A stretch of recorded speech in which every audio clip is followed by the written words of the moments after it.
Good morning all of you बच्चों। Class 9 का chemistry आपका लास्ट चैप्टर परमाणु की संरचना, ये आपका चैप्टर नंबर 4 लास्ट चैप्टर है। Atomic structure. एटॉमिक स्ट्रक्चर आपका लास्ट चैप्टर है। इसमें आपको क्या क्या पढ़ने हैं उनकी पहले विषय सूची आप देख लीजिए।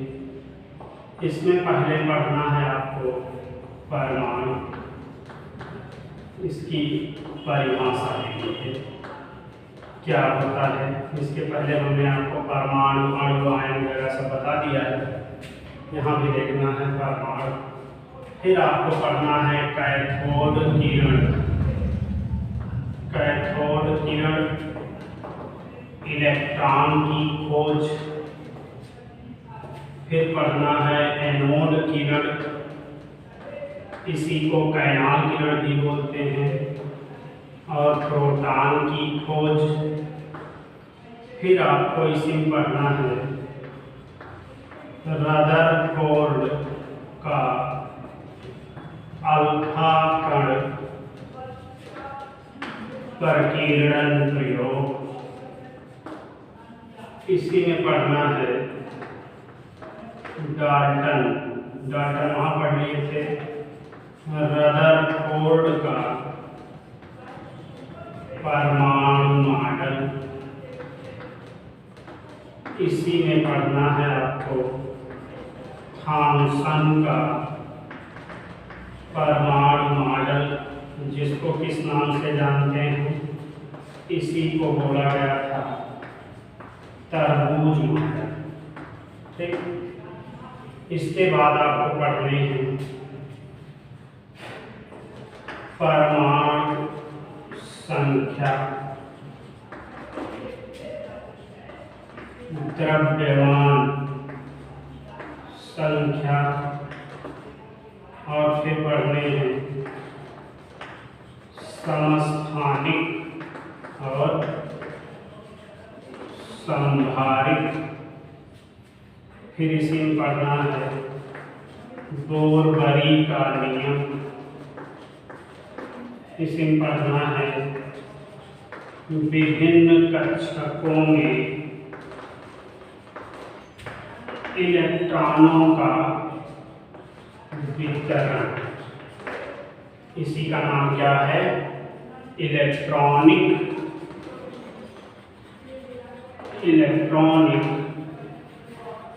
कॉन्फ़िगरेशन, यानी कि इलेक्ट्रॉनिक विन्यास। इतना टॉपिक आपके इस चैप्टर में परमाणु संरचना में आपको पढ़नी है। तो इस क्रम में शुरू किया जा रहा है कुछ आज। धीरे धीरे इसको हम कंप्लीट करने की तरफ अग्रसर होंगे। तो आप लोग चैप्टर नंबर 4 परमाणु की संरचना चैप्टर का नाम डाल दीजिए। ये आपके सिलेबस का लास्ट चैप्टर है, क्लास 9 का। तो इसमें आप पहली हेडिंग बनाइए परमाणु। ठीक, परमाणु इतना स्क्रीनशॉट ले लीजिए, इतना आपके सिलेबस में है जो कि आपको पढ़ना है। इसमें आप पहली हेडिंग बनाइए परमाणु।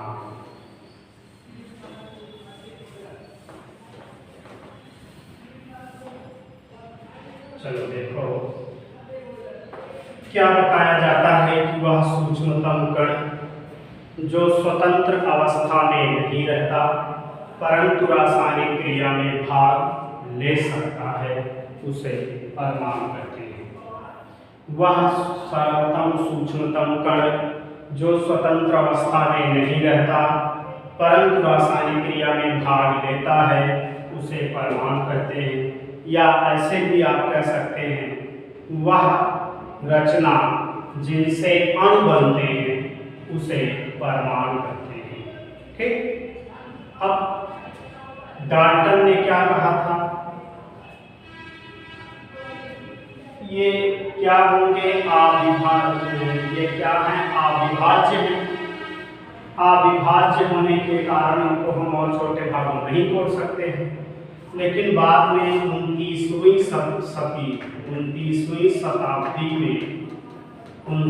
शताब्दी के अंत में क्या हुआ था, कुछ वैज्ञानिकों ने स्पष्ट किया कि यह विभाज्य है और इसे हम तोड़ सकते हैं इलेक्ट्रॉन, प्रोटॉन और न्यूट्रॉन में। इन्हीं तीनों को बाद में परमाणु के मूल कण या इसी को मूल अस्थाई कण ये नाम दिया गया।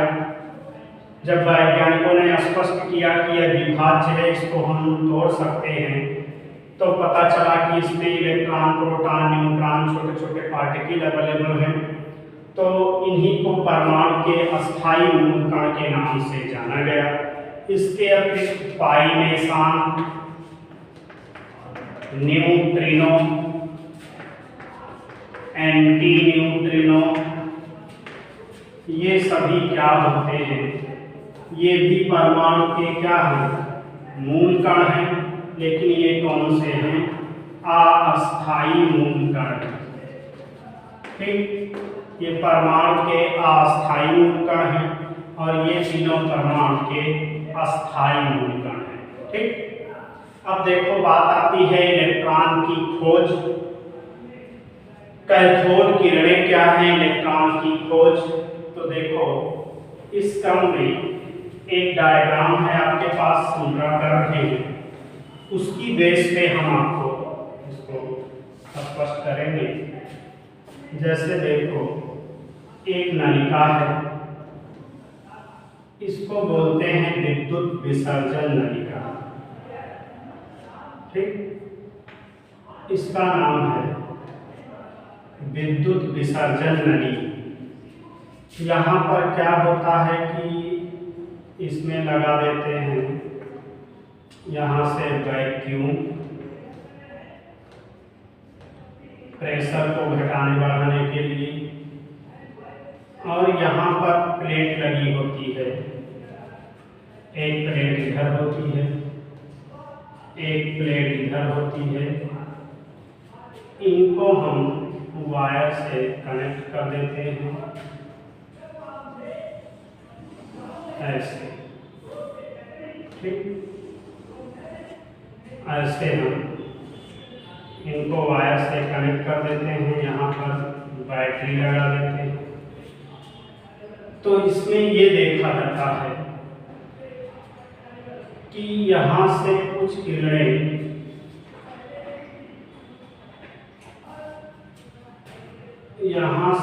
किरणें निकलती हैं ऐसे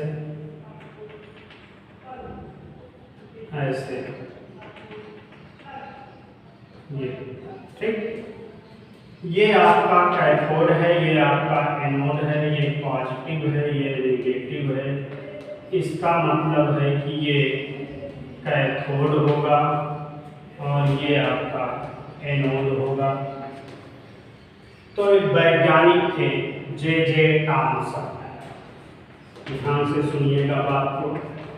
जे टॉमसन ये साइंटिस्ट थे। इन्होंने क्या किया था कि विद्युत विसर्जन नली में उच्च दाब पर गैसों को भर के इनमें इलेक्ट्रिक करंट पास किया। ठीक, तो ये देखा गया कि कुछ किरणें कैथोड से एनोड की ओर जाती नजर आई। ये किरणें अदृश्य थी। पता कैसे चला कि जब ये किरणें इस नलिका की दीवार से टकराई तो यहाँ पर कलर आया था ग्रीन कलर, हरे रंग उत्पन्न हुआ था। यहाँ पर विद्युत विसर्जन नलिका में हरा रंग उदित हुआ था।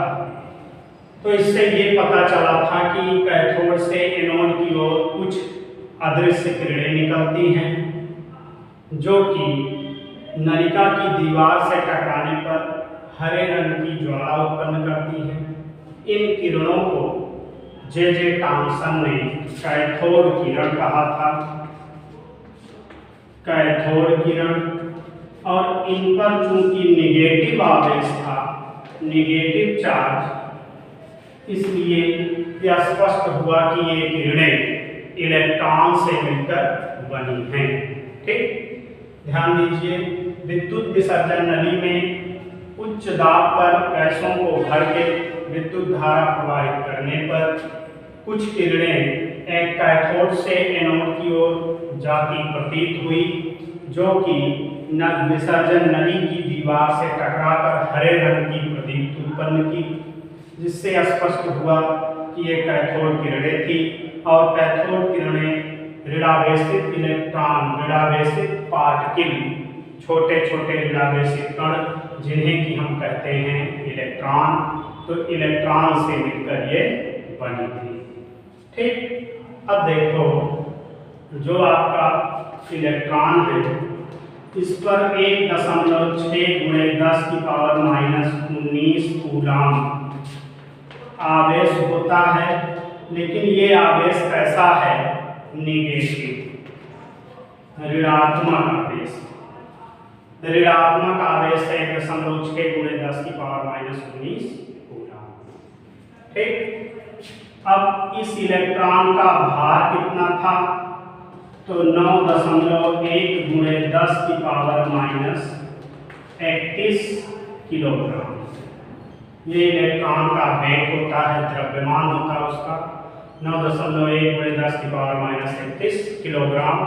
और इलेक्ट्रॉन पर आवेश 1.6 × 10⁻19 कूलम का निगेटिव आवेश, और उसका भार 9.1 ×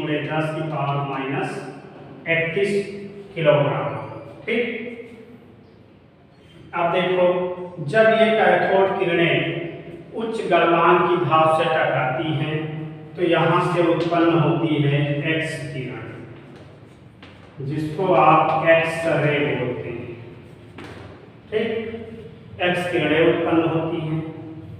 इसमें इस प्रयोग के आधार पर यह स्पष्ट हुआ था कि जो कैथोड किरणें हैं वो निगेटिव चार्ज पार्टिकल से मिलकर बनी हैं, जिसे नाम दिया गया इलेक्ट्रॉन। सो हम कह सकते हैं कि परमाणु का मूल अस्थायी कण इलेक्ट्रॉन, इलेक्ट्रॉन की खोज किसने की थी? तो जे थॉमसन। इलेक्ट्रॉन के खोजकर्ता कौन थे? जे थॉमसन, या आपको थॉमसन भी कहीं नजर आए तो भी सही है, कोई उसमें फॉल्ट नहीं है। थॉमसन बोला जाए या थॉमसन बोला जाए। कैसे स्पष्ट हुआ था?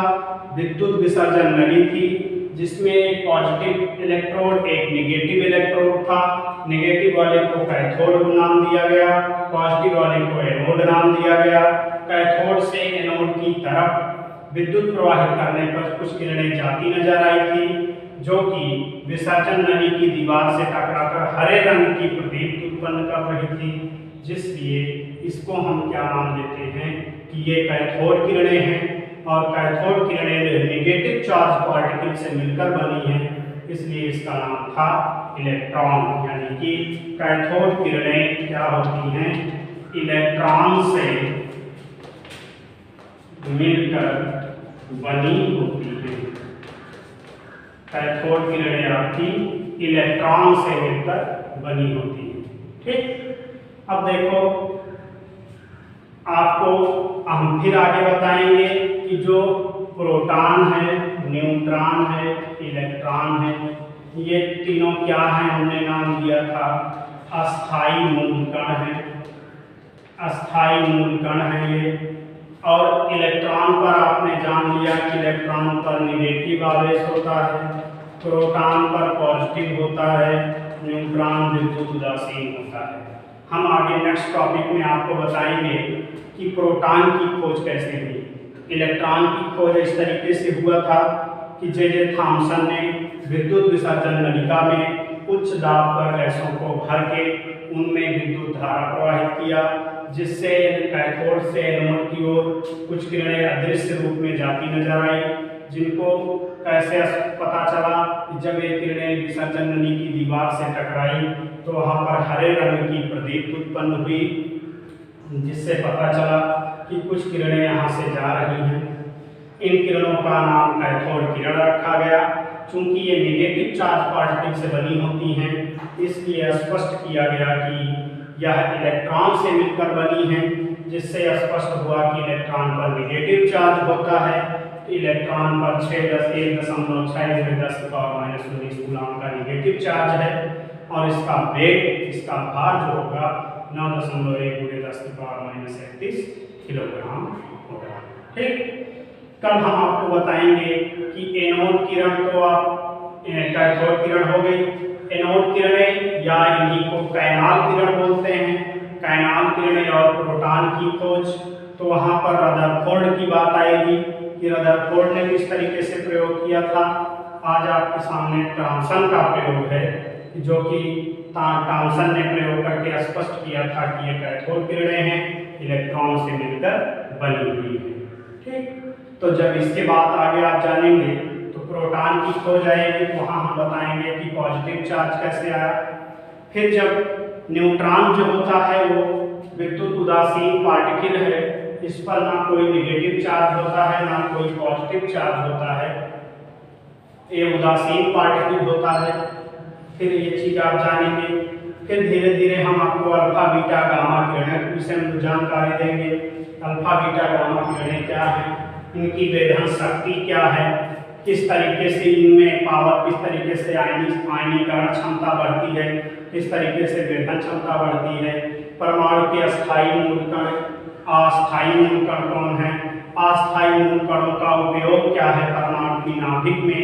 आप पढ़ेंगे आप रदरफोर्ड का अल्फा कण प्रकीर्णन प्रयोग, तो उसमें यह स्पष्ट किया गया है कि परमाणु के बीच का भाग ठोस गोला है, जो पॉजिटिव चार्ज युक्त है।